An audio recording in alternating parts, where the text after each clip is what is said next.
All right, so that's you recording. Yeah, it's All right, good. So we're there. All right, so accessing the menu or the agenda. Okay, so welcome. First of all, just want to welcome everyone to this, our third AGM.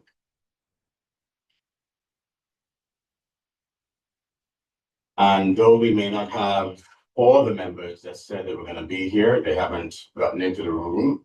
We have more people on screen, it looks like, than we have in the actual room. But that's quite okay. Like I said, we're just going to go ahead and carry on. All right, so this is a process. It's a required process. And so we're just going to go ahead and get it done, get it on the book, so that we can begin anew. So we're going to start off with the officers' reports. And the first report is going to be, Good day. all right, we have some members now. All right, try to sit as close as possible so you can, Okay. all right, but whenever you speak, you're on the screen. Patrick, try to sit over here as close as possible. The microphone picks you up better the closer you are. All right. So just, I guess we'll start with attendance, right? Taking attendance of who's actually here. So in the room, go ahead and say your name. We'll start here and then we'll go around the room. Just say your name for the audio to pick you up. Larry Richards. All right, so that's Larry Richards. All right. And our presiding officer. Lana Drysdale. Lana Drysdale. And we have a guest. Right. Only. Right. So that's from the Elders Council, and one of the pioneers of what we're doing this evening. And we have Mr. Patrick George. Yes. All right. And then Ms. Karen Bart-Alexander. Right. And on the screen we have, it looks like Dr. Ryan Allard. We have Vaughn Laptiste. We have Chanel Felix. And we have Howard Mariah on the screen. Okay. So we're going to go ahead and begin with the message from the chair, myself.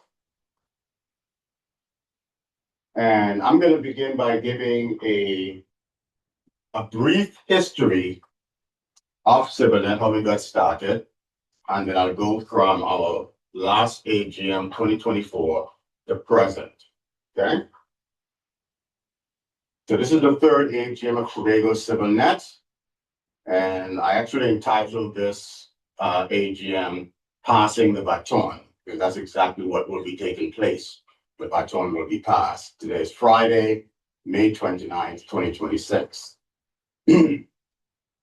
At first, it was an email conversation amongst a few members of civil society in March 2018, ignited by Mr. Reginald Dumas' Reset 1962 document, in which the need for a complete overhaul of the governance structure of Trinidad and Tobago was evident.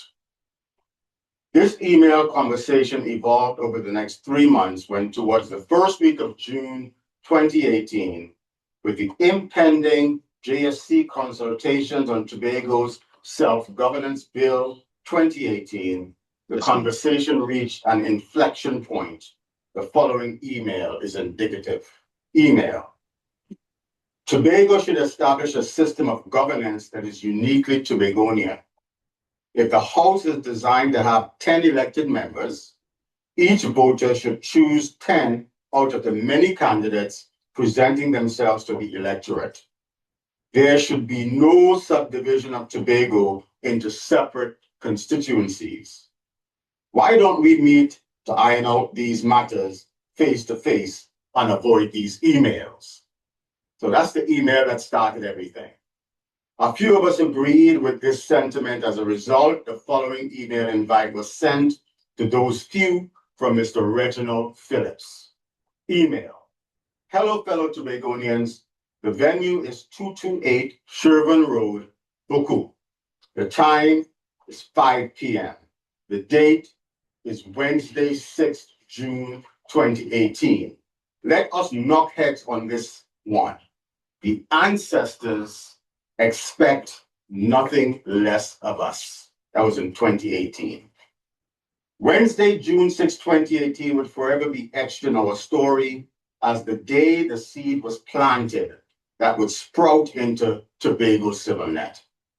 We pay honor and respect to those elders and elder in training who began the forging of the grassroots baton. As I call their names, please respond with Ashe. This is a Yoruba term of affirmation and respect. Mr. Reginald Dumas, who now rests with his ancestors, Ashe. Dr. Vanis James, Ashe. Dr. Mervyn O'Neill, Ashe. Ashe. Mr. Winston Dillon, Ashe. Ashe. Mr. Reginald Phillip, our host, Ashe. Ashe. Myself, Rodney Piggott, Ashe. This unregistered organization, which dubbed itself Campus 228, would meet every week for about a year and a half and accomplished many things during that short span of time. One of its achievements was to invite and host the Honorable Dr. Ralph Gonsalves, the then Prime Minister of St. Vincent and the Grenadines in 2019, where he presented an update on the CARICOM's push for reparatory justice. During 2019, the group acknowledged that this was just the beginning, and if there is to be continuity and growth, we must involve the up-and-coming generation, because nation building can be likened onto a relay race. Therefore, there must be receivers of the baton to carry on.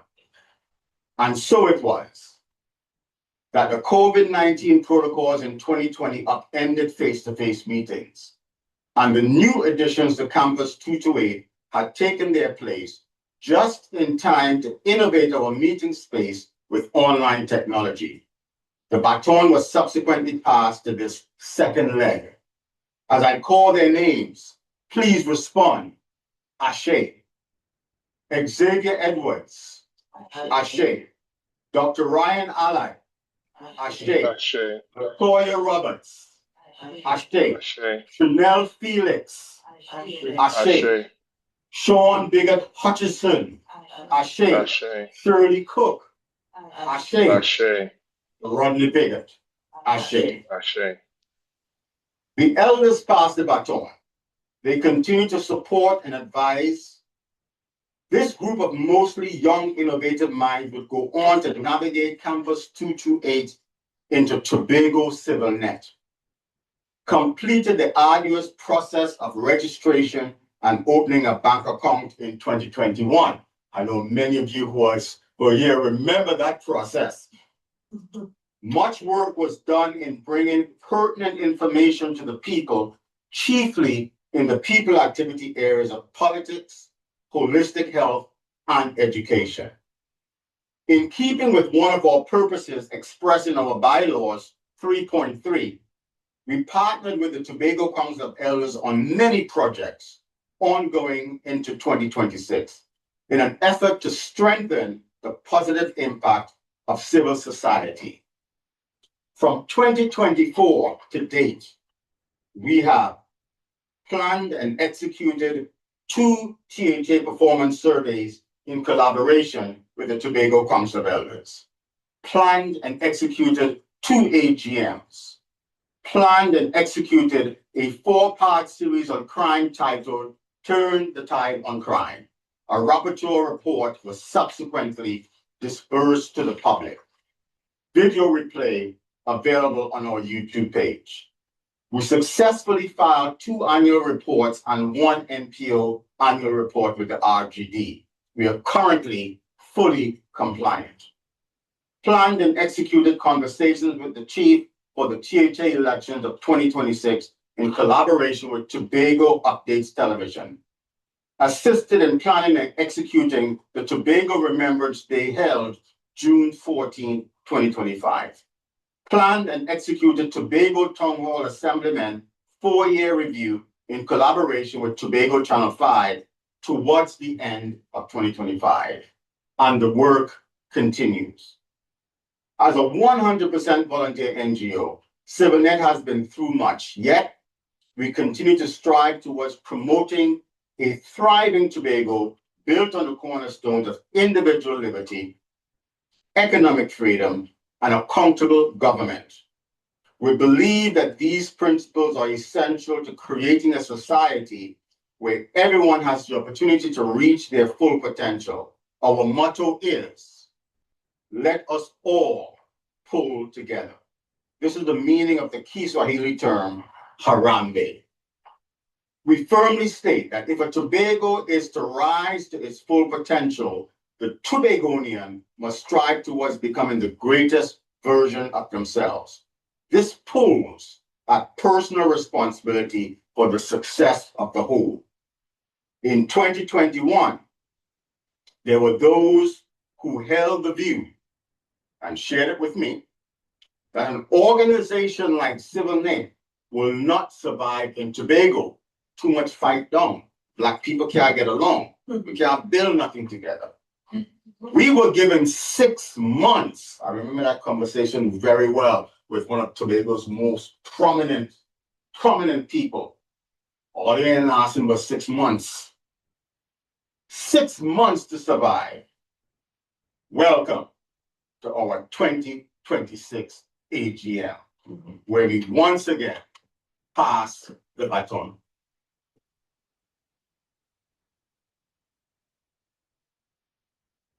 Yeah, let's give ourselves a round of applause.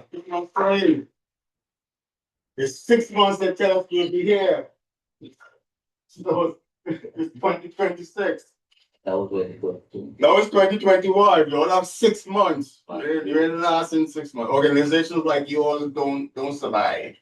But excuse me, Yes. Children, I didn't hear about the health program. There was an extensive health program that we did, and every can't remember how. Did you mention it? The health? Yeah. Yeah, but you can do it. Oh, Yes. okay. Yes. I gave more detail from 2024 Oh, okay. already. All right. All right. Now we're supposed to have a treasurer's report. And beautiful, our treasurer handed that off to Latoyaa. He is on a plane on his way to China. That's Mr. Kino Sammy. Let us all pray and meditate that he gets there safe. That's a very long journey. I think he's stopping off in Canada first and then making his way there. And that's a very, very long journey. So let's hope he gets there safely.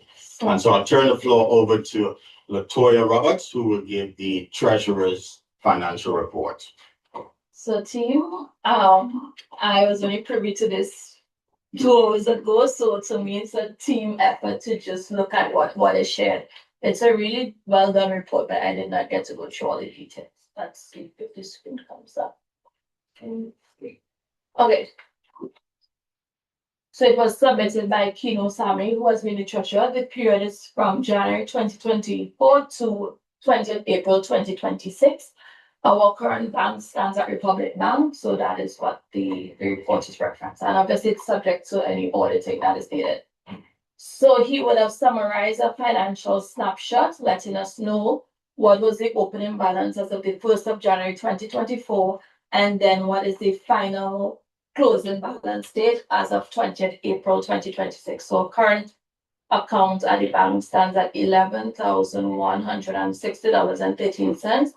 I'm not aware of any passion brand, but all the Good money. and then the further tabs broke down the necessary receipts and the necessary expenditure throughout the period.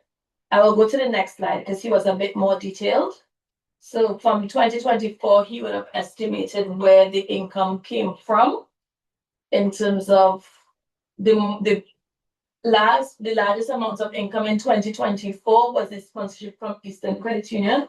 That is when we did the turning of the tide on crime and violence, that activity, and then followed by membership dues being 17% and then 10%. I am not too sure what compass the other fees and deposits. I don't know if it was donations or we weren't too sure, but it could have been that members deposited their membership fee but didn't state membership fee or not. So we could not quite attribute it as membership fee, but most likely it is that. All right, so he would have listed major deposits here. So as recorded in the bank. In terms of expenditure in 2024, we would have spent $6,851. Again, most of it went into that programming that we had with the TITL. All were done via, well, most were done via check payment, with I think just one being a cash payment. And the bank also charges services fee. So there's a tab for how much the bank charges services fee. So as you can see, 91% of the money paid out was based on that project. 5% would have been the bank surcharge, and then the small 4% was like a cash transfer to do something, but I'm not too sure what it was. Into 2024, so you would have just kind of summarized the opening balance, the total receipts, the total expenditure, and the closing balance in 2024. Then we move on to 2025. So he did give a little bit of note of in 2025, there wasn't too much activities happening in the bank account in 2025. Just wait. Why is this showing up? So really only about $659 or so was really spent in 2025. So as of 2026, as it stands, in 2026, he would have noted these were the deposits and other receipts at $400. Hardship waiver, remember, we would have sent out a notice to members that they had a waiver on their membership fee payments, that sort of thing. So people would have paid less than the full amount of the membership fee / partial dues, the annual dues, and then that is really the totals that came in this year. So basically January to April, we collected $2,900, and really most of it is really attributed to membership dues being paid in before the AGM. And then it kind of summarizes, sorry, this is what happened when you have a PDF. And it is checking. So in 2026, as it stands in the bank account, we only spent $779. The bank service charge was $26. Check payment was $7. Was this to file the annual returns? I'm not too sure what the check payment was at $7. Bank service charge again in February 28, and then bank service charge in April at 25. So far for this year, the money coming out is really bank service charges and one check payment of $700 in January. And he would have explained the purpose was to the treasurer to prepare for the AGM. So for the period, total expenditure represents 21.2% of the income received, as stated here. And that leads us to today, the closing balance being $11,160.13. Yes, it's mixed very ambitious. Xavier, if you can mute, would be glad. Yeah, I suppose you could. Yeah, but also sharing screen. So here pretty much ends the treasurer's report. As he said, he still needs to go to the bank to get like full bank statements. So we needed to clarify this. He said he needed to double check some things on the bank statements. And then obviously it's subject to auditing, the final auditing of the accounts as needed. And then continue to actively collect membership dues, because there were a few members who still, for whatever reason, they're not that active, so they didn't pay membership dues. And just make sure and confirm and update the register as necessary. And I could stop share unless there's any questions. I'm not really in a position to answer, but maybe Rodney could assist when needed, if there's any questions of clarification. All right, any questions? On the screen, online? Copies of this report available for members. Yes, that will be shared with Yeah. everyone. Hard Yeah, so, we good email. well, I'll You send it wanna out. print I'll send it out via email. You can then go ahead and print it out if that's the way you read it. You friendly to the planet. Yeah, I You friendly to the planet. But in terms of, do they have online banking? Why do you still need to go to the bank to get a statement? Yeah, online banking is available once we go through the process of filling out the book that they give you to fill out in order to go online. For the free online thing, right? It's something that we never got around to doing. X, you want me to mute you? Are you good? Sure. Oh, you missed it. Okay. Yeah, it's something we never got around to doing because it took pulling people together in one place to sign and so forth and so forth, and just could not make that happen. I plan to make that happen this year because that was simplified me going to the bank and waiting in line to get a statement. And only that, the bank charges you before. And they charge you for the before, and they charge to get us a big statement. They charge you for that. They charge you for everything. But a really good thing about this report is that we're going into our next period with $11,000. One of the things that had handicapped us from doing certain things is that we didn't have $1 to our name. You know, a couple shillings here, a couple shillings there. So with $11,000, we can now get at least something. We get something that you know. What? Yeah,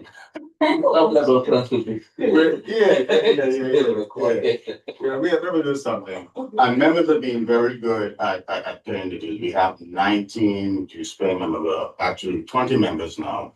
You haven't gotten your dues report yet, but we'll have about 20 people. And how much is it that are paying the dues? Annual is $300 annually, $25 a month. So once everyone pays their dues, then at least we'll have something to operate with and to forecast with. So we're not in bad shape when it comes financially. And of course, during our retreat, which will be planned by the new chair and the body and so forth, we'll talk about more aggressive measures of fundraising and things of that nature. We won't go into that here. All right, so I want to thank Latoyaa for presenting the treasurer's report. All right, so the next item up is the secretary's report on the second AGM. Our secretary's husband is in the hospital, so she wasn't able to be with us today. So I'm going to go ahead and present that on her behalf. All right, so this is a recap report on our second AGM. And the second AGM was held Monday, March 25th, 2024 at 7 p.m. The venue was this Executive Boardroom of the TITL building. The venue was sponsored again, or sponsored now, it was sponsored then by the TITL CEO, Mr. Ian Williams. The attendees, the number of attendees we had 12 members in person, we had 7 members virtual, and 3 members were absent without notice. Our presiding officer over the AGM was again Ms. Lana Drysdale, who's the office manager for the Secretariat of the Tobago Hotel and Tourism Association. You still that? All right, good. Our keynote address was brought by Mr. Julian Sleep, who was then the host of the popular Tobago Updates morning show. He gave a stunning and informative keynote address in which he encouraged members to maintain a high level of integrity in their service to others and ensure that their political affiliation does not muzzle their individual and collective voices to speak truth on issues that may affect the lives of Tobagonians. His message was well received. Eligible members were 21 members in all were eligible to vote and to be nominated to hold office. Positions nominated 4 and number of nominees. For chair, we had 1, corporate secretary 1, treasurer 1, public relations officer 1, director 4. There were no nominees for co-chair at that time. elected executive officers were Rodney Piggott, Chairman, Dr. Sharon Campbell-Phillips, Secretary, Kino Sammy, Treasurer, and Wayne Alonzo, Public Relations Officer. Elected ordinary directors were Dr. Ryan Allard, Patrick George, Xavier Edwards, and George Bob, who now sleeps with his ancestors. The organization unveiled its website at www.tobagocivilnet.org. If no one is aware of that, we do have a website, and hopefully going forward, we'll make more use of that and keep that more up to date.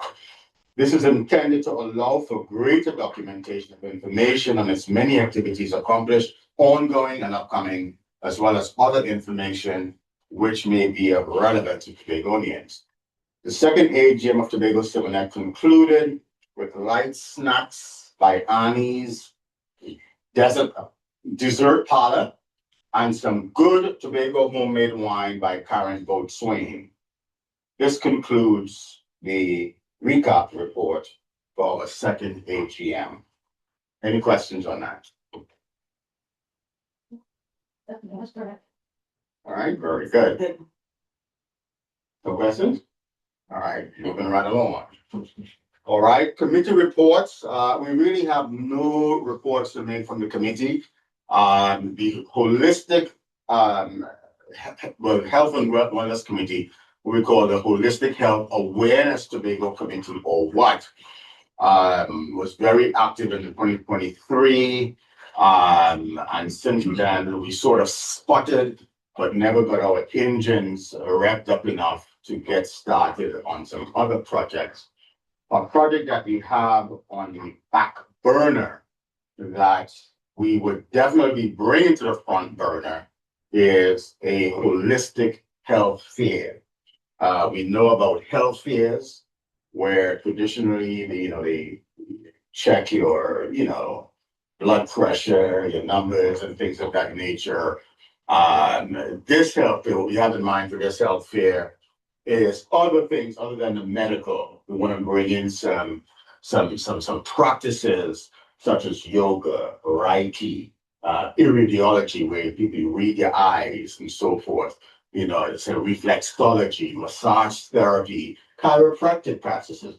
All of these are holistic practices that are not necessarily, termed medical practices and so forth and so forth. Nutritional advice and things of that nature. So we're looking forward to being more active in the holistic health awareness area. And as we get started with that, we will keep everyone apprised of it. All right. Any questions?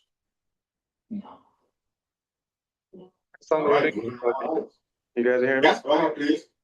That sounds really good. And I know that there's a lot of need for health awareness and health education in Tobago, so there's a lot of potential there. We look forward to continuing work in that area. Yes. And with $11,000, we will be able to do something. Something. Trust me, we'll be able to do something. Conservative. Yeah, we'll be able to do something. We're not conservative, but we'll be able to do something. You know what I mean? Yeah, I mean, that's just so much. All right, so without further ado, we're moving right along. I'm now going to introduce our featured speaker for this AGM. Yes, ma'am. Did I hear you speak about the upcoming conference with the council of elders? I didn't think of that. Yeah. Mention that. Yeah. As in, It's important. as Karen just reminded me, as I mentioned in my message, we have been working with the Tobago Council of Elders, which is an ad hoc group pulled together in an effort to sort of revive that part of our culture where elders held a very key role and responsibility in the society. Lately we treat them as old people, pensioners, retirees, cast them to the side. We refer to them as elderly, We put the "ly" on the end to suggest that they're, that they're infirmish, that needs taken care of. And we don't really pay too much attention to elderly people, let them play some games and they're good to go. But elders are walking libraries. Elders carry the wisdom, the truths of their people, the culture of their people. They've seen many, they've done many. And so one of the things that council wants to do is to restore that level of appreciation and respect for elders in the society. And it's a firm feeling that if elders are able to be reascended to their position of respect, this could go a great way in stemming a lot of the ills that we see in our society today. I just wanted to add to that because, Yes, Larry. because even if you go to Portmore on every other day, Mhm. they always congregated there because they have nothing else to do. There's no senior citizen centers. Mhm. So they will go on the bus, congregate, share experience, and they look forward to stuff like that because there's nothing really else for them to do. They want to participate, but they just can't. So they're restricted into the sort of what they can. There's no outlet for them to continue having an input into our society. They have to pretty much force their way in, like our latest elder that sleeps with his ancestors in other directional Dumas. He would write articles and opinion pieces in the papers, write books and so forth and so forth. So he kept his name and his voice in the society, where even the prime minister would call him up and ask his advice and so forth. And just to add to that, because say for example from the Tobago Heritage Festival, where from the inception how that came about, the part they had played early on, but it has since moved away from that because the older folks are not really involved with the organization or the tradition and passing down the tradition and so on. It's more about entertainment now and so on. So with that big opportunity to sort of curate your culture and so on has since disappeared and so on. So when you ask people, what are some of the things that we used to do, say for example, 40 years ago, 60 years ago, in terms of food, like say for example that you couldn't pass an elder on the road and not say good morning. That's right. They don't beat you. That's right. When you go home, you still get beat by your parents. I'm not telling the person good morning. So now you had a certain level of respect for when you see people on the road and so on. And even when you enter a taxi now, or when you travel, you're taught to say good morning. Right. And for those who don't say good morning, you could know that they will never, grow up with old people, so to speak. Right. Of course. And that's very insightful. And just the reason for mentioning all of that is to say that we have been working with the Elder Council for quite some time on bringing to Tobago, to the Caribbean, what is called the Tobago Sankofa Conference, where the key is in order to go forward, one must look back and draft from your past experiences those value systems and bring them forward into the present in order to go forward. So we're working on that. And one of the elders is here, Mr. Mervyn O'Neill. We're glad to have him here. As you heard his name mentioned when I mentioned him as being one of the pioneers and the founders of Campus 228, which then became Tobago CivilNET. So we continue that work with the elders in order to bring that to fruition. All right. So let's go right into our. Before you do that. Yeah. So really speaking to the new executive, there are things should we have the resolution of the whole executive? Any solution I didn't have. We are gonna jump, we have this rotation, and then we do the election tonight. Yeah. Right. This is we did it last year in 2024. Same way.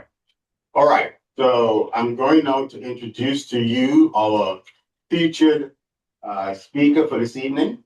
Mr. Larry Richards is a doctoral candidate specializing in leadership and employee well-being, a management consultant and a leadership architect dedicated to helping individuals, organizations, and communities realize their highest potential.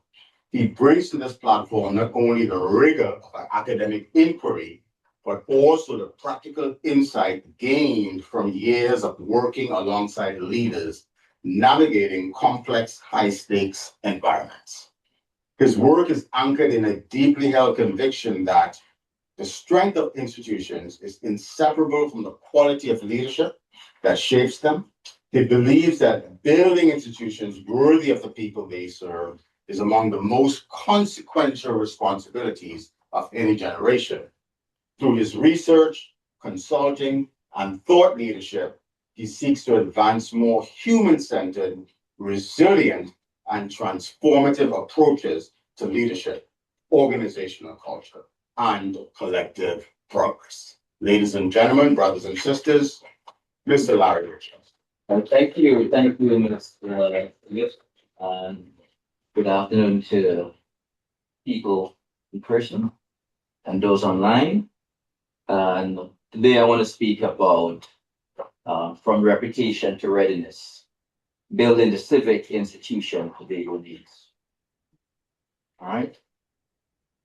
But I want to begin with a distinction. All right. I want us to pay very close attention to the difference between reputation and our readiness, because that's where I want to focus to be on, because that will help define what we can become in terms of what Tobago needs.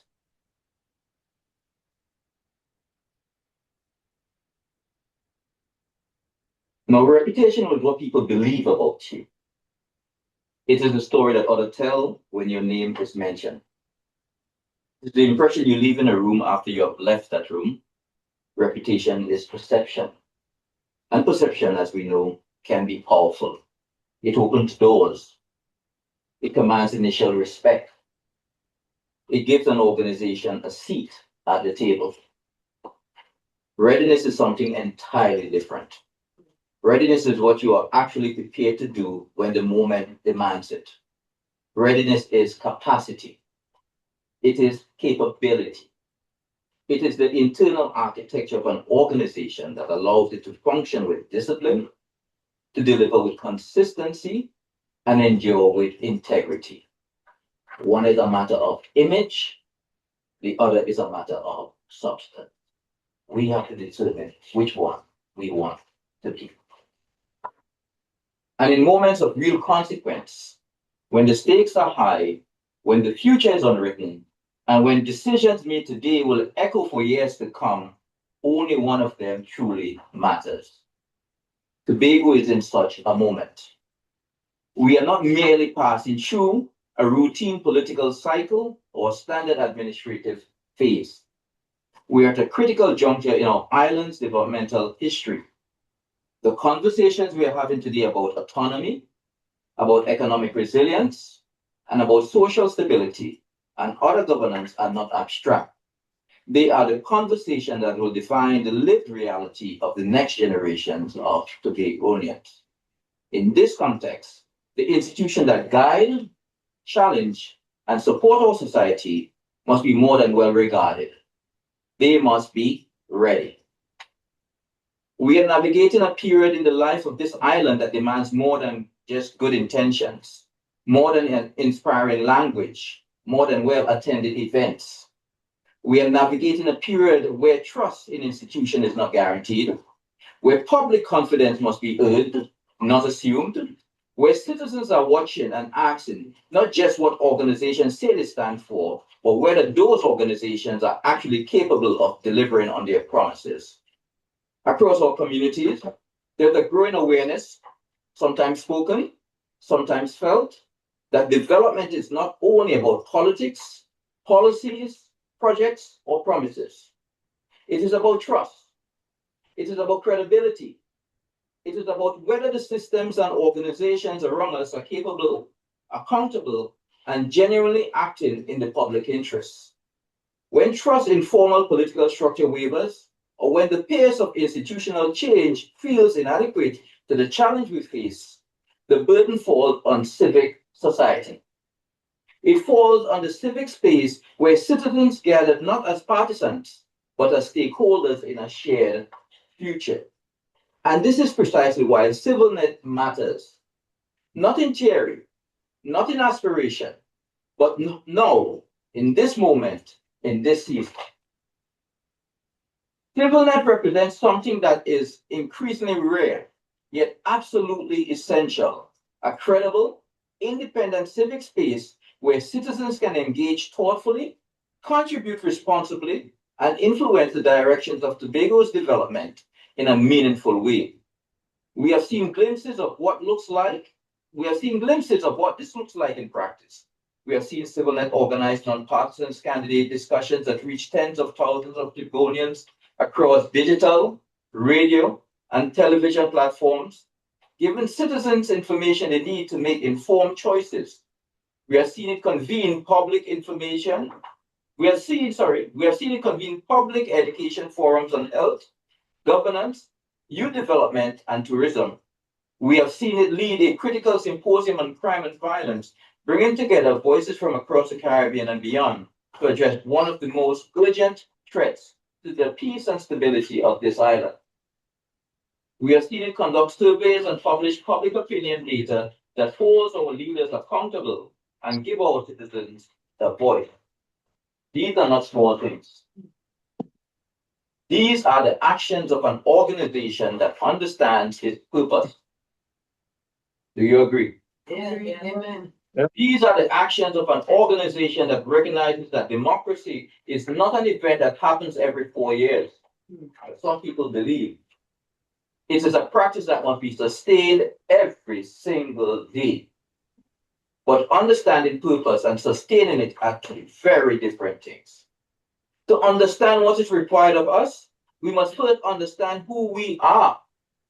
Tobago has a profound historical legacy of community self-resilience.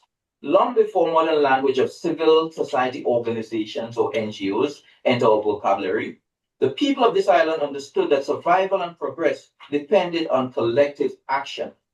Our history is defined by a unique cultural identity, a blend of African, European, and indigenous influences that forge a resilient people with strong social bonds.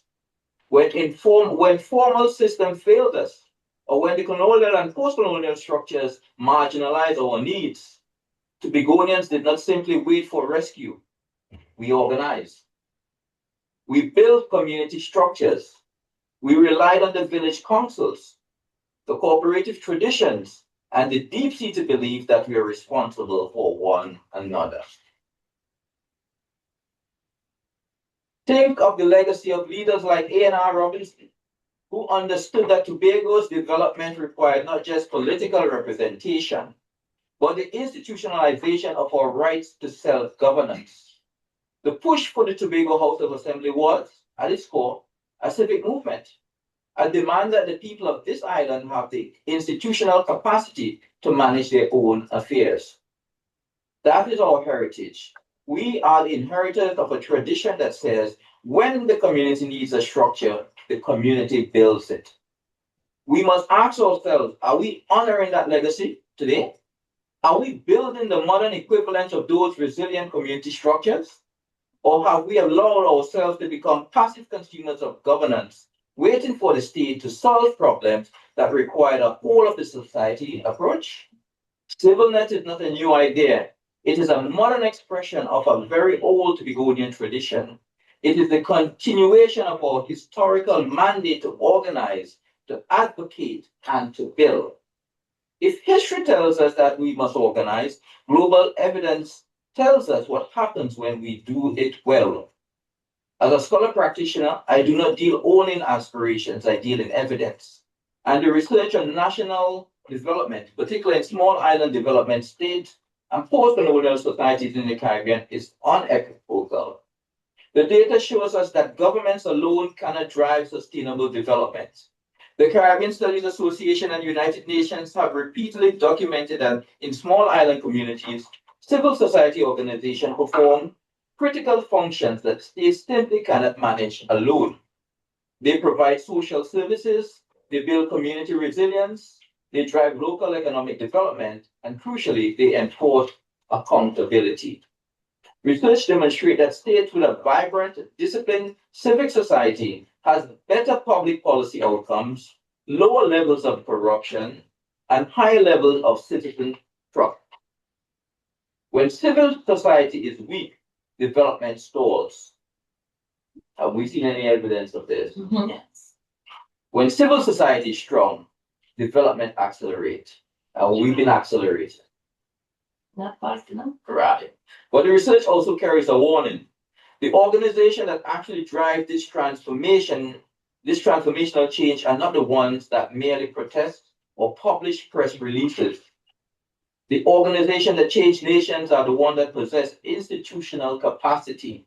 They are the ones that can analyze data, propose viable policy alternative, sustain long-term advocacy campaigns, not with $11,000, we need more, and sit across the table from government officials, not just as critics, but as credible partners.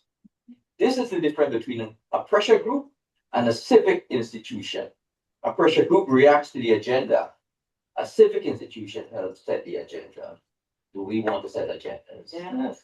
Tobago does not need more pressure groups. Tobago needs civic institutions.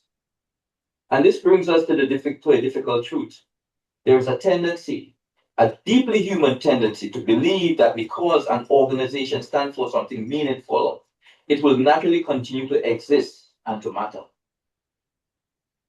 That the mission itself is enough to carry the institution forward. It is not. Sorry to disappoint. Relevance is earned, credibility is built, influence is sustained through discipline, not through declaration. You could have the best of intention, but still go nowhere. Let me say that again because it's worth sitting with. Relevance is earned, credibility is built, and influence is sustained through discipline. There is a pattern that plays out in civic organization across the world, and it is a pattern we must consciously resist. Organization begins with energy. They attract committed people. They generate excitement. They do meaningful work. And then, gradually, almost imperceptibly, the energy fades. The committed people become busy. How many of us are here today? The excitement is replaced by routine. And the meaningful work becomes harder to sustain because the internal structures, the governance, the standards, the accountability, will never build to last.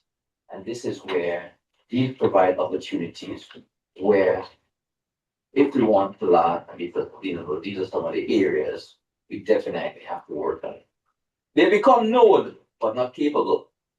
Respected in name, but not in execution. They invest in how they are perceived, not in how they perform. And over time, the gap between reputation and readiness becomes impossible to ignore. When an organization relies solely on the charisma of its founders or the initial surge of its launch, it builds a house on sand. The moment the wind of challenge blow, whether those challenges are internal disagreement, external pressures, or simply the fatigue of sustained effort, the structure begins to lead. CivilNET cannot afford that gap. Tobago cannot afford that gap. Because what is at stake here is not just the future of one organization. What is at stake is whether Tobago has the civic infrastructure it needs to navigate the challenges ahead. If we are serious about autonomy, we must be equally serious about the institution that will hold the autonomy accountable. CivilNET's value will never be defined by what it says it stands for. It will be defined by what it consistently demonstrates through its governance, its discipline, and its output. If CivilNET is to move from reputation to readiness, its members must move from participation to stewardship. These are not the same thing. Participation says, I am here. I support the cause. I believe in the mission. Participation is attending the meeting. It's in applauding the speech. It is in sharing the post on social media. Participation is valuable, but it is not sufficient to build an institution. Stewardship says, I'm responsible. I'm accountable. The strength of this institution depends in part on what I do and what I am willing to do. Stewardship is not about what you receive from the organization. It is about what you are willing to invest in it to ensure that it outlasts you. Remember, Repeat that. stewardship is not about what you receive from the organization. It is about you are willing to invest in it to ensure that it outlasts you. Membership in an organization like CivilNET cannot be a passive identity. It is an active responsibility. It requires individuals who understand that they are not simply associated with the organization. They are responsible for its strength, its credibility, and its future. It is easy to support an idea. It is far more demanding to build an institution. Supporting an idea requires nothing more than an agreement. Building an institution requires showing up. It requires contributing. It requires making difficult decisions. It requires protecting standards even when it is uncomfortable. It requires holding each other accountable even when it is inconvenient. Small organizations, when they are credible and focused, can have extraordinary impact. They can shape conversations, influence decisions, and create momentum where none existed before. But that only happens when the members are serious. Serious about integrity, serious about accountability, serious about the work required to make the organization matter. And the work required to make an organization matter is not always glamorous. In fact, it is rarely glamorous. It is the work of governance, the work of showing up to meetings when you will rather be elsewhere, the work of reading documents, asking difficult questions, and insisting on standards, the work of contributing your skills, your time, and your judgment, not just your name on a membership list. This is what stewardship looks like. And this is what a CivilNET needs from every single one of its members. It needs you to view the organization not as a club you belong to, but as an asset you're entrusted to protect and grow for the benefit of Tobago. Let me speak directly about something that is often misunderstood in organizations like this one. Excitement is not the same thing as strength. Excitement can attract attention. It can fill a room. It can generate headlines. It can even create momentum for a time. But excitement cannot sustain an organization. Excitement is a season. Discipline is a foundation. What sustains an organization over time is far less dramatic and far more powerful. Can you guess? It is consistency. It is commitment. It is maturity. Maturity in an organization is visible in very specific ways. It is visible in how the organization manages disagreement, whether it collapses under the weight of conflict or emerges from it stronger and clearer. It is visible in how it handles pressure, whether it bends to convenience or holds firm to principle. It is visible in how it makes decisions, whether those decisions are driven by personality and preference or by process and principle. Mature organizations do the unglamorous work. They build governance structure that outlasts any individual leader. They establish standards that are upheld regardless of who is in the room. They create systems that allow the organization to function, to deliver, and to grow, not because of one exceptional person, but because of a culture of discipline that every member contributes to. Without discipline, even the most promising organizations fragment. We have seen it happen. Organizations that begin with extraordinary potential, extraordinary people, and extraordinary purpose, undone not by external opposition, but by internal disorder. They failed because they relied on the passion of the moment rather than the architecture of endurance. With discipline, even small organizations can move mountains. Discipline means that when the initial enthusiasm wanes, the work continues. It means that when the cameras are off and the public attention shifts elsewhere, the committees are still meeting. The research is still being done. and the standards are still being upheld. The question is not whether CivilNet has the potential to be disciplined. The question is whether its members are willing to do the work that discipline requires. Are we willing to trade the fleeting high of excitement for the quiet, enduring power of institutional maturity? And this brings me to the moment before us. The upcoming elections within CivilNet are not merely procedural. They are a formality. They are not a formality. They are not simply the administrative exercise to check a box in the bylaws. They are foundational. They are a test of seriousness. They are, in the most literal sense, a defining moment for the future of this organization. Because elections determine more than leadership. They determine direction. They determine standards. They determine whether the organization is building towards readiness or retreating into comfort. Every vote cast in these elections is a statement. It is a statement about what CivilNet will tolerate, what it will characterize, what it will become. Will CivilNet be guided by competence or by convenience? Will its leadership reflect stewardship or self-interest? Will the organization strengthen into a credible civic institution or weaken into something else less impactful? These are not rhetorical questions. These are real questions that every member must sit with before they cast their votes. Because you're not simply choosing individuals. You're choosing the level of competence the organization will accept, the level of integrity it will hold, the level of discipline it will require. You're choosing whether CivilNet becomes an institution that Tobago can rely on, or one that remains defined by potential rather than performance. And I want to be very clear about something. The people who lead CivilNet must be people who understand that leadership in a civic organization is not a title. It is not a platform. It is not a credential to add to our resume. Leadership in a civic organization is a service. It is a sacrifice.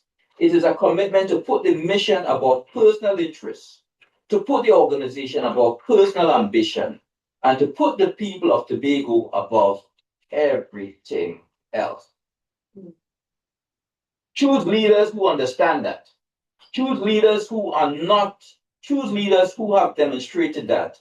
Choose leaders who are ready, not just willing, but ready to do the work. Choose leaders who are not afraid to demand discipline from themselves and from the membership.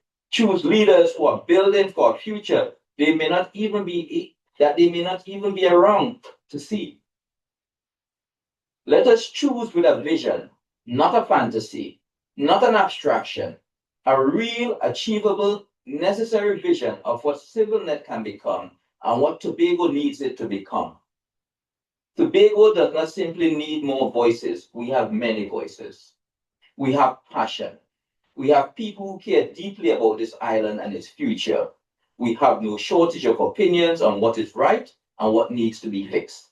What Tobago needs are institutions, credible institutions, disciplined institutions, institutions that are capable of contributing meaningfully to national development, not occasionally, not when it's convenient, but reliably, consistently, over time. Institutions that can facilitate the difficult conversations about autonomy with authority and independence. Institutions that can hold leadership accountable without fear or favor. Institutions that give citizens a platform to be heard and a mechanism to act. Institutions that bring together the best minds on our island to address our most pressing challenges, whether those challenges are crime, education, health, or economic development. CivilNet has the potential to be one of those institutions. It has already demonstrated that potential, but potential is not the only starting point. But potential is only the starting point. The real work is in the building.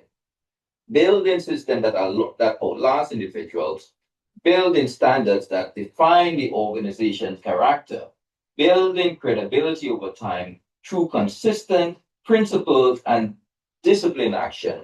And the work belongs to its members, to you, to every person in this room and online, and every person who call themselves a member of this organization.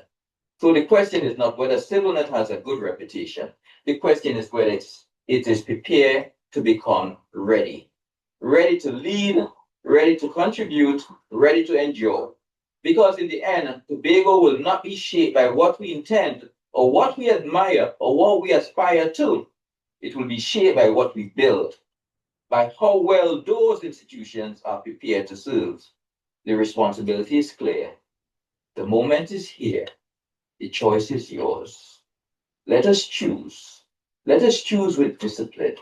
Let us choose with the future of Tobago in mind, and let us build something that endures. Thank you.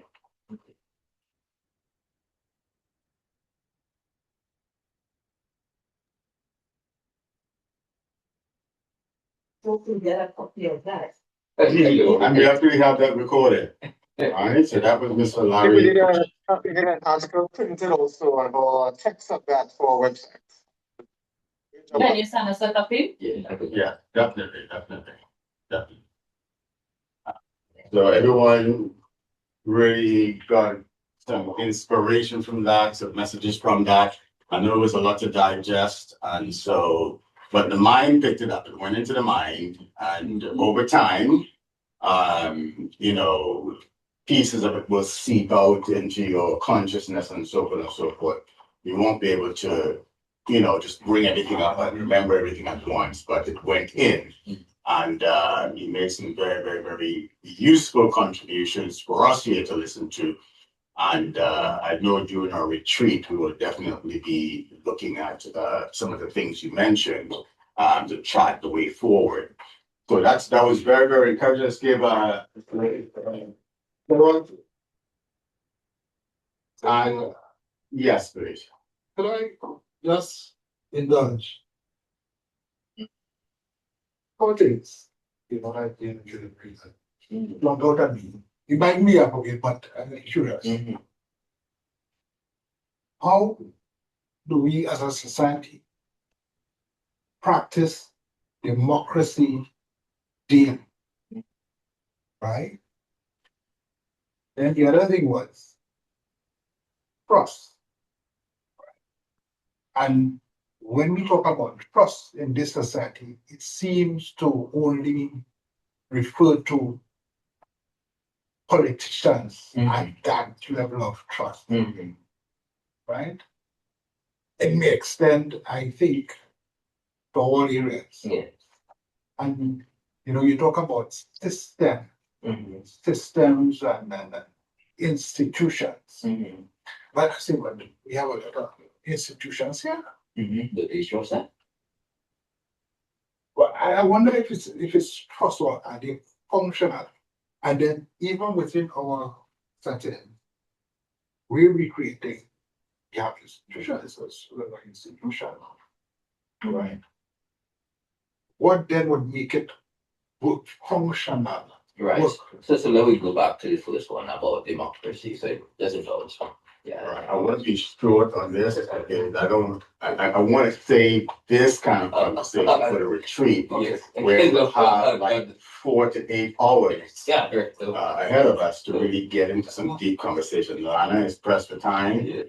So I want you to go ahead and address if you can address it real quick. The first one, democracy is about choices and respecting everybody. That boundary we're free to choose what we want, but within the defined by the laws. But you know, but with trust means that I trust your consistent action. Like with the institutions were designed to provide certain services. If they provide those services consistently to everyone, you build up the trust. So that's those things that you see on a consistent basis. That is how we trust. So we stop trusting institutions because they say you're supposed to do that. We don't do it. But when somebody else comes with a different thing or pass something on the thing, it thinks this. So you yourself say the institution will decide, you will decide to get the action done because not by paying, but it becomes freely available to everybody. So hence trust this. Inconsistency. It's like a shopkeeper who is supposed to be open at 8 o'clock. But you know, it's 10 o'clock they're opening and it's 11 o'clock they're opening and maybe they ain't opening and then, you know, so you as a patron come there and one day they open, next day they're not open. You don't trust them. Exactly. Inconsistent in the opening time. So It's pretty much like that. But these kind of conversations, right, is what, and thanks to Ryan who mentioned about you giving us a copy of that so we can upload to our website. So everyone now can read that. And we do have it on audio. So there's going to be a way we can taper that, put it on the video page, right? So people can listen to it. So by the time we get to our retreat now, we can have some pertinent questions that we could, get some serious conversation on. But that's what our retreat's going to be about. It's going to be about us getting in there, rolling up our sleeves, and putting those strategies in place and so forth, right? But yeah, great delivery, and I'm pleased that you were able to be here today and to share with us of your great knowledge. All right, so we're gonna move into place now, getting ready for the election phase, selection phase. Ryan will be spearheading that. But before that happens, I'm going to dissolve the board and so by the powers vested in me as chair, and with deep appreciation for the service of our outgoing board, I now formally declare this board dissolved. This moment marks both the close of a chapter and the opening of a new one, as we invite the membership to participate in the process of ushering in new leaders who will carry forward our mission with integrity and vision. The board is hereby dissolved.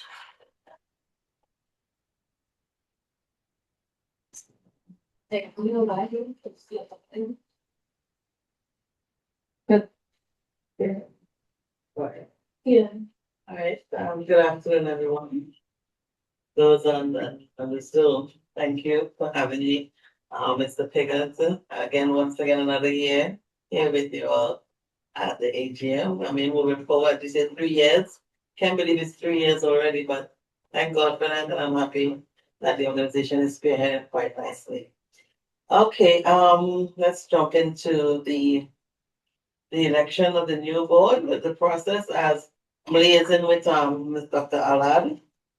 The positions that are now going to be elected for are the chair, and the person is Dr. Ryan Allard, the co-chair position, Kino Sammy, the secretary, Sharon Campbell-Phillips, treasurer, Rodney Piggott, and the PRO, Latoyaa Roberts-Thomas, or Mrs. Roberts-Thomas. And I see there's some strategic members listed also.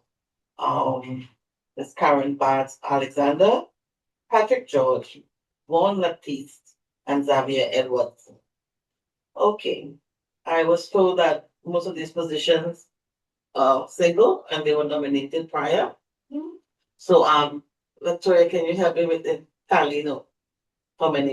For your records, I will go by Ryan. Yes. For your recording. So persons online will raise their hands, and the ones in the room, you could just raise your hands for me, please. So we get a tally for the minutes noted. Right? You want to show the hand in the video or the Zoom functionality? The icon. You can use the icon, or you can use the video, whichever. It's only 7 of you all online. Well, I'll just visit 6, so I'll just look to see. You will tally it for me because I guess. Yes. Tally it from here for me this time. Yeah. All right. So the first position we go with will be the chair, and that's for Dr. Ryan Allard. How many persons raised? Okay. Rodney, we see you. We see your hand, Rodney. Okay. How you doing? Howard, are you still there? Or you're not there? Just making sure. Maybe step away. Okay. Okay. Okay. That was 10. How much I got? I have 8. And yeah. I got 8. 8, you got 8 on the Zoom? No, in total? Total. In total, all right. Question, Mr. Larry, is a member of the CivilNET? Yes. Okay. Right, but Yes, he's not yet eligible. Eligible, so I can't include him in the number. So then it's 7. Let's try this again. Yes, So please. 1, Those 2, two. 3, 4. 4 and Five. now it's 5. 3, 4, right? So it's just 6, 7. Because one son was up, Ryan has up, and Sharon has not up. Yeah. Howard I has had- no action. Yeah, I raised my hand. I did. Okay, Yeah, that I was just calling on Howard to make sure, so if not, it's that. 7th, right, the 7th. So Howard must have stepped away. Mhm. Howard, if you're trying to say something, you're muted, so I don't know if you're still. Okay, yeah, he said he had to step away. Okay, Howard, do you vote yes for Ryan for chairman? We just want to make sure and confirm if you Yes. got your vote in. Okay, great, thanks. So it's seven, huh? It's 8. eight, okay, good. All right, and now for the co-chair position, it's Kino Sammy was nominated. And I know you said he's traveling, but if we take it as noted, Kino Sammy, Everybody in your room? Patrick, 1, 2, 3. 3. Online. for Online for Kino Sammy as a co-chair, 4. 5, 6. Howard, what say you? That's the 7 so far. In Yeah. total, Yeah, because Howard hasn't responded. I think he stepped away, so 7. 7 for the moment, right, 7. And next for the secretary position, Sharon Campbell-Phillips. I understand she is with her husband at the hospital, I believe, Mr. Piggott. Yeah. Right, so Sharon for the secretary, and I see she raise her hand. 4, 4, 5, 6. Yeah, because Howard said, should I, yes or no? I think Chanel? move on from Chanel. Okay, Okay, well then 6. 6. Oh, no, 7. 7? Yeah, Okay, that's 7, what all right, 7. Right, stop this, okay. Okay, next for the position of treasurer, Mr. Rodney Piggott, show of hands, please. Miss Bar-Alexander is only one hand. Only one hand. Seven. Four, man. 8. 8. 8. 8. That's it. You talk about me, I knew. Who says 8? 8 for that, right? Yeah. Okay. And for the PRO position, Ms. Latoyaa Roberts-Thomas, show of hands. 4, 5, 6, 7. I think Howard stepped away. Oh, 8. 8. Okay. Okay. Regarding the strategic members, is there a vote for that or No, there's no That's vote just for that. standard, right? Fine, yeah. Okay, good. So that concludes that segment of the voting. So let me Ryan told me, okay, therefore, the newly elected board goes as follows. Our chair, the chair of the CivilNET is Ms. Dr. Ryan Allard. The court with 8 votes. And our co-chair is Mr. Kino Sammy,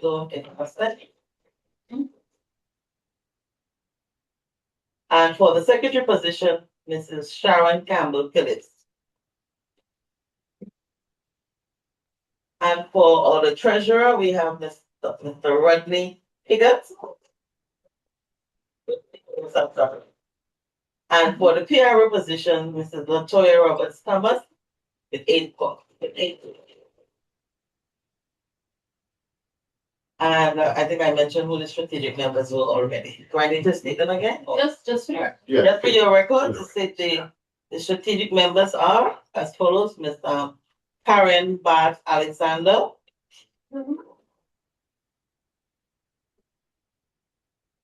Patrick George, Vaughn Laptiste, and Xavier Edwards.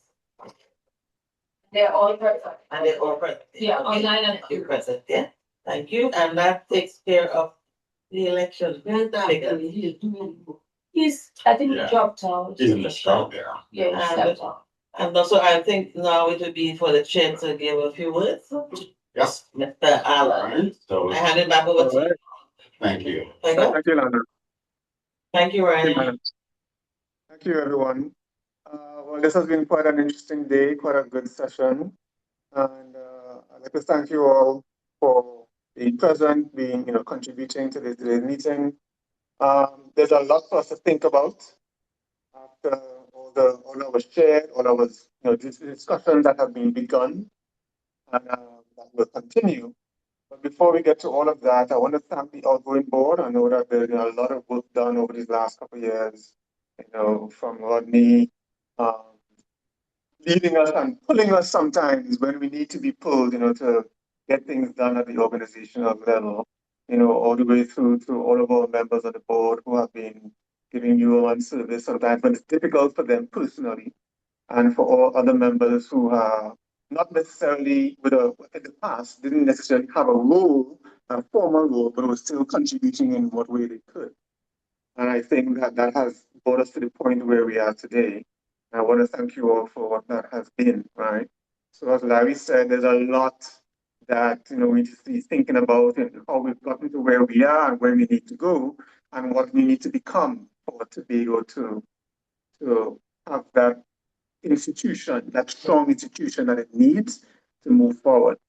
And I think part of that is thinking about how CivilNET goes from a group of volunteers that are passionate, that are interested, that think this is a good idea, that Tobago needs this, to a solid institution that is strong in itself so that it can actually make those changes, that have that influence, like Larry said, on Tobago, right? And I've been doing a lot of thinking about this. I was not really planning to become the chair, but I'm taking this very seriously, right? And I've been doing a lot of thinking about what it would take for us to move into that new frame of a strong organization, a strong institution that can take Tobago to where it needs to be and provide that counterbalance. So when you talk to typical Tobagoans, they think there are only two ways that change happens. Either a politician says something, or it's a business person that spends money on something, People don't really value our farm. They don't value civil society work sufficiently. And I think the work that CivilNET has been doing has shown that there's a third way, but it still needs some work, still needs some effort, still needs some inspiration and some discipline, right, to use Larry's word there. And I think that's a good word for the direction we need to go, because building this institution requires being strategic. And I think strategy is a very difficult thing in Tobago. It's not something that we think a lot about and we do the hard work to build, because unfortunately, strategy means saying yes to some things and no to other things. And saying no is very hard, right? Because everybody wants to do their pet project, And I think how we move forward requires us to have those difficult discussions so that we are okay delaying, saying no, but delaying some of those things that maybe aren't as critical for what we do moving forward. So who's that coming in there? I can't see. Vivian, yeah. Sorry? You can continue running. Okay, welcome. So I just wanted to make a quick point about that. I would love for us to, like Rodney was saying, we want to have a retreat to talk about that direction. But before we get into that retreat, I thought that each of the new members of the board, as well as those who would be assistant members to the officers of the board, plus those who will be leading committees, and I think all those who would be interested in the work of CivilNET moving forward should attend this retreat, right? Because it needs to be something where we're all on the same page. And I think the contributions of new members like Larry, for instance, those who are not on the board, who might be bringing some experience, bringing some interesting thoughts that we can use for setting that direction would be important. And also moving forward with a clear direction requires that each of our roles or officers or board members or chair of different committees are very clear on their role or what they contribute towards the larger work of CivilNET. So unfortunately, I'm going to start with giving us all homework, which I will interact with you one-on-one to kind of clarify this. But the homework really starts with us clarifying from our individual levels what we believe our role is. Right? So I will do it as the chair. Each person who has an officer role or on the board, I wanted to kind of just write that out somewhere. This is a half a page, 1 page, whatever it is. What do you think you as in that role, what is it you contribute towards CivilNET in as specific detail as possible? And then we'll use that as a starting point for those discussions at the retreat, right? And hopefully we'll end up with a strategy for the direction of CivilNET. I really want to thank you all. There's a lot that we have accomplished, like Rodney summarized. There's a lot more we can accomplish. And to be honest, there's a lot that Tobago needs us to accomplish. As you all remember, there's currently no opposition, no minority council in the THA. That role needs to be filled with an institution that knows what's happening.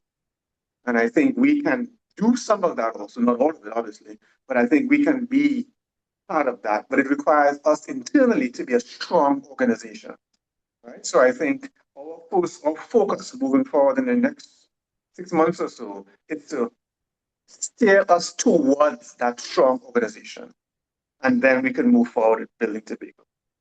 So with that, I'd like to thank you all. Thank you, Lana, for being here also, and for helping us out with this process. And I look forward to speaking one-on-one with you all and for our retreat in a few weeks. But we have a bit more time. I know we ended a little bit early. So I'm okay if we have any questions, whether for me or other members. We had some initial discussions there from Patrick. I'm totally okay with us speaking a couple of questions before we close. Is that Karen? Sure, thanks much, Ryan. We're just trying to clarify. I saw that your hand was still up. I don't know if that was during the vote or if you still have a comment or question now. I did message you, but I didn't get a reply. Oh, okay, that's on before. Okay, great. Any comments or questions in the room? Question. My question is there room within CivilNET for an unofficial role of advisor to the board? I think there's a room, absolutely. I'm glad you brought it up, Karen. I was actually thinking of it myself. So I think that it could be useful for us to create, I was thinking of a strategic committee, a subcommittee that kind of helps us kind of develop the strategy and implement it. And that doesn't necessarily need to be a member of the board, but somebody who advises the board on the direction that it needs to be taken. So the institution of CivilNET itself grows. Are you considering yourself for that advisory position? No. My thinking is that since we've had Larry join us, I really appreciate the amount of wisdom and knowledge that he brings. He really fills an important function with CivilNET. And I thought that it is not going to be easy to lose Larry's his excitement, his enthusiasm, and his knowledge. And therefore, Dr. Soyapat might steal me away. pardon me? Dr. Soyapat. Yeah, so she can't do that, Larry. She can't do that. My thinking is that Larry can be an unofficial, since he's not with us long enough to be an official part of the board, but can be an unofficial advisor to CivilNET. Absolutely. Advisor. Yeah. So yeah, Larry thinks about that. I mean, I'm not too hung up on formality here. So if Larry's in the room, I'm seeing him smiling, we can see that level of detail in the Zoom. So if Larry thinks that is something for us to discuss, we can have a discussion about it. But I think we'll all benefit from Larry's input, absolutely. For me, I am all about Tobago. And I have a deep passion for Tobago and advocacy and potential and so on. And if this is how I can contribute that passion that I have for Tobago, then I have no problem with it. Because it's all geared towards serving the people of Tobago. Yeah, I think that's something we can bring into the retreat, Ryan, and as the pathway that you're laying down before us is to move with strategy, right? And so I think in our retreat we can strategically put together how CivilNET moves forward. We have 4 strategic members, and actually every member of CivilNET should be able to advise the board. I know that. What I could also bring as well to the role is that because I know some of the advisors to the THA, especially within the division of finance, Right. and my relationship with some of the administrators and so on, I may know certain things that is happening. Right. That will say, for example, if you want to go down a particular road, I say, well, these are the roadblocks you have to be particularly aware of, and so on. So it's not really challenge. Yeah, absolutely. Yes, I see a hand raised in the back. Yes, do you have any inroads with the administrators in education? Because their strategy now to deal with the underperformance at the SEA is to bring back the continuing assessment. So that would contribute 30% towards the SEA grade. So you'll get continuous assessment in agriculture, in performing arts, in sports, and I forgot what the other one is in actually in digital numeracy. So the children will be doing that, and that will contribute. So that will help to get them over, at least they'll get 30% there. So you'll have less children scoring under 50%. So that is their strategy for the underperformance at SEA. Right, and that's the other thing as well. Well, I don't know the administrators, but it still concerns me that when they're designing these interventions, It's just foolish and crap. no, is it going on feelings or is it going on research that shows that if we do this, it is going to have an effect?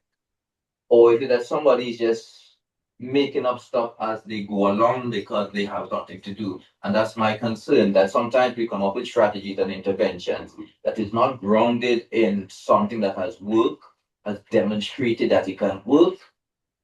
And because many times my concern, and I've spoken about this a lot of times, is instead of focusing on the symptom of a problem, let's try to figure out what is the underlying mechanism. Exactly. Basic common sense. Not necessarily common sense, because say for example, sometimes the system themselves creates the problem inadvertently. Like say for example, even with education, we would have, before they had the tablets and so on, you used to go to the schoolyard and play and all of that. You weren't in the house. So you'll have conflict while playing. So you were taught how to socialize, how to deal with conflict and all those sort of stuff. But as you grow older and you were only introduced to your digital devices, because you didn't have that capacity or that engagement of playing in a schoolyard after school or on the weekend or on the holidays. You didn't know socialize and deal with your conflict. So the first thing is to always lash out. Right? So even though technology will help you with access to information, it still takes away the socialization aspect of things. So what then can we do to ensure that children socialize, deal with conflict, have a sense of empathy, because socialization tend to do that as well too. And therefore you wouldn't have the level of aggressiveness and hyper masculinity and all those sort of stuff that may contribute to some of the social ills that we're having in society. So that is the sort of approach we need when we're dealing with intervention, not just dealing with the symptom, but asking the right questions. So what I think that those in education are doing, because they have a research arm, but they do no research. No, they do research. But where is the research to? So say, for example, that will advise as to what strategy that is best. But that what they're saying is that the majority of children are scoring less than 50%. So just give them a chance to get some marks before the SEA. So they're doing the continuous assessment in standard 4. So that will contribute up to 30%. So then when they walk into the SEA exam, they already have part of that 30%. Right. So what I see happening with that is that the education division wants to look good in comparing its national scores to Trinidad, but not necessarily with improving the skill sets of. So it sounds like this is a great discussion for the education subcommittee. And I know there's a ton of work to be done there. We have very, very limited data on how poorly, to be honest, our students in Tobago do. But some data are collected, but they're not used effectively, it seems. It's not published publicly. Tobago does collect limited sets of data, but it's a massive issue across all sectors, it seems. So that's something for us to work on, if possible.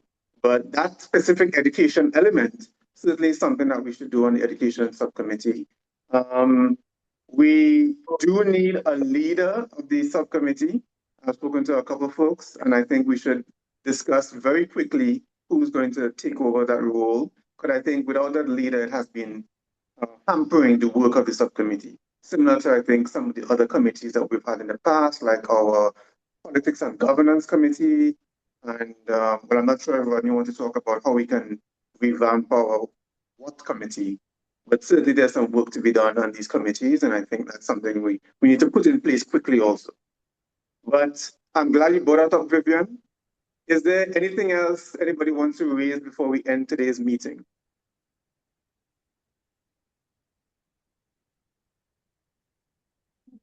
All right, I'm hearing nothing from here. And I want to thank again our Elders Council members who are here. I know working moving also at the Norman McNeil Family Foundation. So we're also on the board of that organization. So I thank you for being here to support CivilNET work and to connect. And I'd love to hear more about the Sankofa work. I heard a bit of information about it, not too much. So I'd love to hear the progress there. But otherwise, I thank you all again. And we are going to be interacting in smaller groups before we coordinate, while we coordinate for this retreat, which will be the next big step for CivilNET.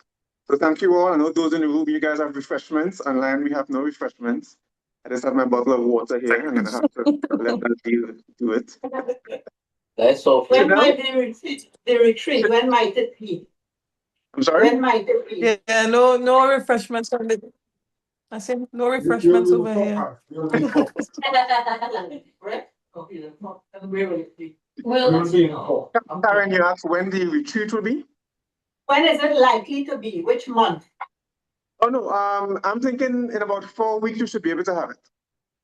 4 weeks. Not exactly yet. I want us to kind of do a couple preparatory bits of work first. So Okay. I would say in about a month we should be ready to have it. Okay. All right, good. Well, the meeting is dismissed. Thank you all. Enjoy your refreshments. Thank you. Thank you. Thank you, everyone. All right, have a good afternoon, guys. Thank you, Vaughn. Bye.